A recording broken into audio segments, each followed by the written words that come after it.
మీ అందరి ఇంట్లో కుక్క ఉండొచ్చు. ఆహ్, దీని పేరు వైట్ అని పెట్టామనమాట. చిన్నప్పుడు చాలా చాలా విసిగించేది. మేము పనికి మీద వెళ్తూ ఉంటే వచ్చేదన్నమాట. మాకంటే ముందు పోయి మేము వర్క్ చేసే ప్లేస్లో ఉండేది. చాలా ఇబ్బంది పెట్టింది. వీళ్ళు బాగా పుట్టినప్పుడు నిజంగా చిన్నపిల్లలు ఎలా అల్లరి చేస్తాయో అన్నీ ఇవి కూడా అలాగే చిన్న అల్లరి చేస్తాయి, అన్నీ పీకేస్తాయి, చింపేస్తాయి.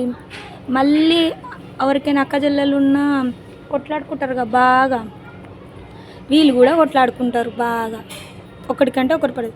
ఫుడ్ దగ్గర అయితే తగ్గను కూడా తగ్గరు. నా ఫుడ్ నేను తిన్నాగానే ఎవరైనా తినాలి అనుకుంటారు వీళ్ళు. ఫుడ్ దగ్గర కాంప్రమైజ్ అవ్వరు వీళ్ళు. ఇంకా మరిన్ని వీడియోలతో వీళ్ళ గురించి చెప్తాను. నా ఛానల్ని చూడండి, సబ్స్క్రైబ్ చేయండి, సపోర్ట్ చేయండి.